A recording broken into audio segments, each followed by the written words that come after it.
Assalamualaikum warahmatullahi wabarakatuh. Bismillah, walhamdulillah, wassalatu wassalamu ala rasulillah wa ala alihi wa sahbihi wa man wala. La hawla wa la quwata illa billah, amma ba'd. Perkenalkan, nama saya Muhammad Diki Radila dari kelas 1D Pendidikan Agama Islam. Di sini saya akan menjelaskan tentang ilmu hadis, riwayah, dan diroyah. Sebelum kita masuk ke riwayah dan diroyah, kita harus tahu dulu apa itu pengertian hadis. Pengertian hadis itu al-qawaidu mu'arifatu bihali rawi wa marwi. Kaidah-kaidah yang mengetahui keadaan si perawi dan juga yang diriwayatkannya atau marwi. Siapa sih perawi itu? Siapa sih itu marwi? Nah, perawi berarti itu adalah orang. Dikata perawi ialah orang-orang yang membawa, menerima, menyampaikan berita dari Nabi SAW. Dan itu marwi. Apa itu marwi? Ialah isinya yang diriwayatkan atau yang disebut juga dengan matan, bukan mantan. Contoh hadis.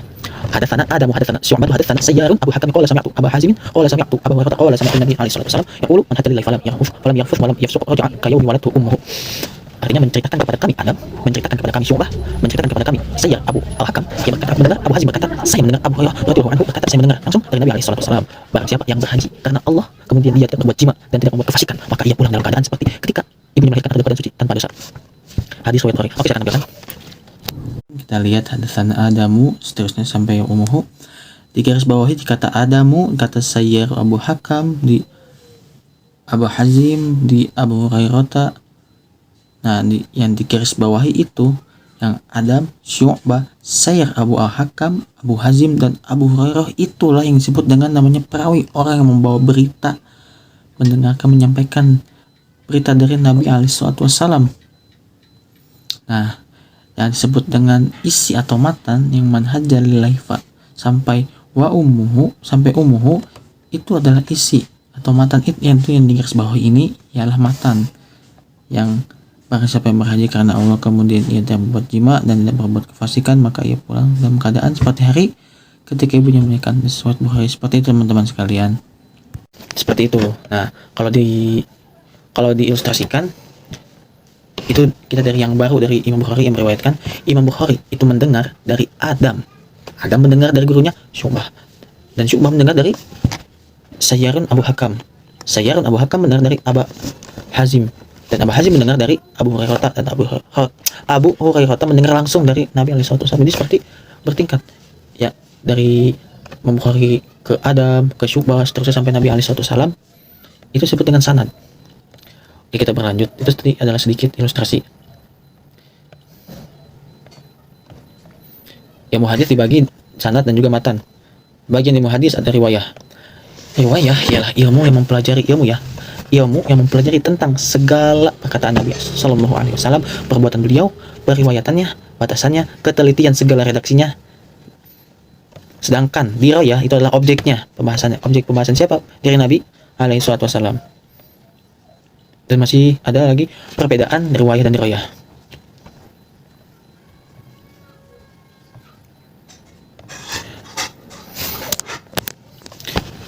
Dua kata kunci dalam pembahasan ini ada dua, yaitu riwayah dan diroyah.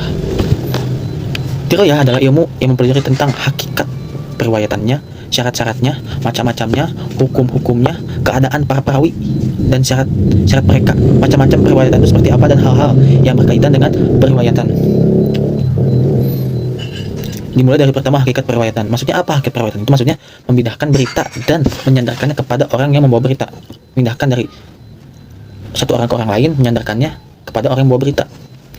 Adapun syarat-syaratnya maksudnya apa? Adalah metode perawi ketika menerima periwayatan hadis. Metode para perawi itu gimana dalam menerima periwayatan hadis? Macam-macamnya. Nah, apakah periwayatannya bersambung atau terputus? Itu macam-macamnya. Adapun hukum-hukumnya, yaitu hadis itu periwayatannya itu diterima atau ditolak.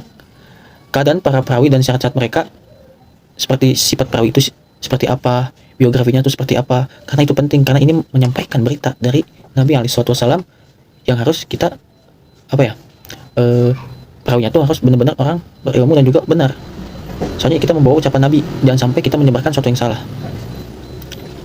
apa macam-macam perwayatannya, bentuk pembukuannya. Misalnya ada buku A seperti apa, buku B segala macam, macam-macamnya perwayatannya, bentuk pembukuannya. Dan yang terakhir ada hal-hal yang berkaitan dengan periwayatan, itu istilah-istilah ahli hadis. Nah, masih ke pembagian ilmu hadis.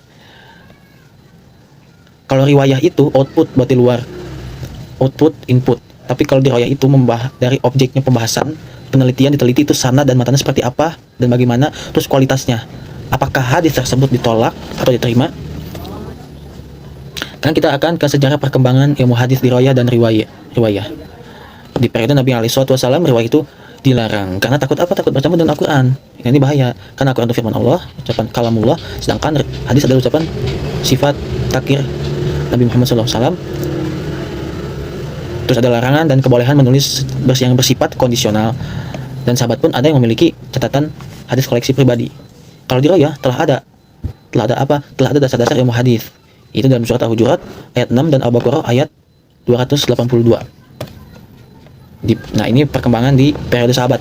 Disebut dengan masa pembatasan periwayatan atau taklil arwayah dengan mensyaratkan sumpah dan saksi bagi orang yang menyampaikan hadis akibat maraknya hadis palsu akibat konflik politik. Jadi harus dengan sumpah, karena kan kalau dengan sumpah kan orang pasti kan kayak merasa takut, kayak kenapa ini bisa dilakukan dan terjadi karena maraknya konflik politik, sehingga harus bersumpah akibat maraknya hadis palsu, supaya ini bersumpah itu bahwa ini benar tuh hadis, ini benar hadis dari Nabi SAW. Dan di riwayah itu timbul secara lisan, periwayatannya harus disertai saksi. Itu saksinya nih yang melihat itu, oh bahwa itu benar hadis, bersumpah dan sanad. Karena itu ada kasus sehingga Nabi pun udah gak ada, kita menanyakan ke Nabi langsung gak bisa karena sudah wafat. Jadi itulah caranya supaya mempertahankan hadis ini. Terus di periode tabi'in, riwayah hadis ditulis dan dibukukan oleh Khalifah Umar Abdul bin Aziz, khalifah sekaligus ulama, pemimpin sekaligus juga ahli ilmu, pemimpin di Khalifah Abbasiyah. Dan adapun tokoh ulama yang melakukannya adalah Ibnu Syihab Az-Zuhri. Jadi Ibnu Syihab Az-Zuhri ini adalah orang yang melakukan pembukuan, tapi yang menyuruhnya resmi atas perintah Khalifah Umar bin Abdul Aziz. Adapun muncul kitab-kitab pembukuannya seperti Muwatta Malik, Musannaf dan Musnad. Dan penulisan hadis pun masih bercampur antara hadis dan juga fatwa para sahabat. Jadi benar belum murni ini full hadis. Dan di riwayah masih timbul secara tertulis, tapi belum terpisah dengan ilmu lain. Jadi benar-benar masih belum pure atau murni hadis gitu. Penulisan hadis pun masih bergabung dengan ilmu fikih dan usul fikih seperti kitab kitab Imam Asy-Syafi'i rahimahullah, dan Risalah karya Imam Asy-Syafi'i. Sekarang di masa tabi'in lah. Ini atau disebut dengan golden age atau masa keemasan, kejayaan kodifikasi hadis, masa filterisasi atau masa penyaringan yang dipisahkan dari mana benar hadis, fatwa sahabat, dan juga sudah diklasifikasi mana yang benar hadis sahih dan tidak sahih. Karena kan banyak, bahkan sekarang juga sampai ada buku kitab hadis full isinya hadis palsu semua. Muncul kutubus sittah, model kitab ini kitab jami, misalnya Sahih Jami apa misalkan yang pernah saya baca. Kalau di tabi'in di riwayah, alhamdulillah terpisah dari ilmu lain, tapi belum nyatu. Mungkin sudah dipisahkan tapi belum dibentuk satu persatu begitu. Terus ada muncul kitab-kitab ilmu hadis seperti At-Tarikh Al-Kabir karya Bukhari, Tabaqat At-Tabi'in karya Muslim dan lain-lain. Sekarang di masa setelah tabi'in. Tadi masa Nabi, para sahabat, para tabi'in, tabi'in. Sekarang setelah tabi'in lebih jauh lagi, dekat dengan kita. Sebenarnya masih jauh sih.